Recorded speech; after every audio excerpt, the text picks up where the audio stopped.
Dewan Banjarmasin sangat mengapresiasi adanya bantuan Baras Kota yang telah disalurkan Dinas Sosial Banjarmasin. Sedangkan jumlah penerima Baras Kota di tahun 2022 ini bertambah sebanyak 200 kepala keluarga.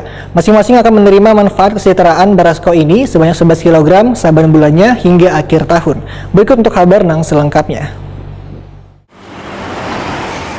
Dewan Banjarmasin sangat mengapresiasi adanya bantuan Baras Kota yang telah disalurkan Dinas Sosial Banjarmasin. Sedangkan jumlah penerima Baras Kota di tahun 2022 ini bertambah sebanyak 200 kepala keluarga. Masing-masing akan menerima manfaat kesejahteraan Barasko ini sebanyak 11 kg saban bulannya hingga akhir tahun. Program Barasko ini yang mulai diberlakukan sejak 2021 dikarenakan masih banyak keluarga yang kurang mampu kadang mendapatkan bantuan dari pemerintah. Demikian dipadahkan Ketua Komisi 4 DPD Banjarmasin Nur Latifah Wetokuni Prima TV jelang tengah hari Selasa 11 Januari 2022.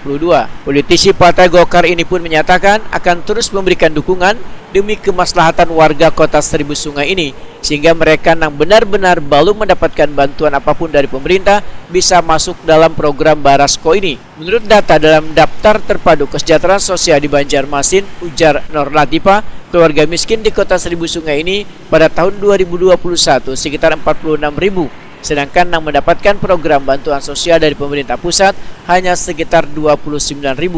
Sisa warga yang belum mendapatkan bantuan tersebut, ujar Nur Latifah, bisa dimasukkan dalam program Barasko. Warga yang tidak mampu tetapi dia belum mendapatkan bantuan sosial yang lain. Nah, ini yang diberikan Baras Kota melalui APBD sebanyak 1.200 ini. Tetapi ini juga pilihan orangnya. Artinya kan dengan warga miskin yang 70.000 ini kan hanya dikasih 1.200, artinya benar-benar pilihan. Dan ini dikembalikan biasanya kepada pihak kelurahan dan bekerja sama dengan RT untuk memilih warga yang benar-benar layak mendapatkan ini. Apa yang pian harapkan Bu dengan adanya program ini, Bu? Ya, yang pertama karena kita hanya 1.200, mungkin ke depan bisa ditingkatkan kembali.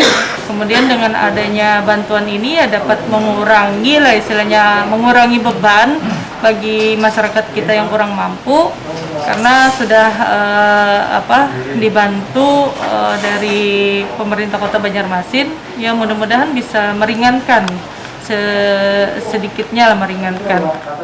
Nur Latifah berharap warga penerima program Barasko ini akan terus bertambah supaya bisa mengurangi beban warga di tengah wabah pandemi COVID-19 ini.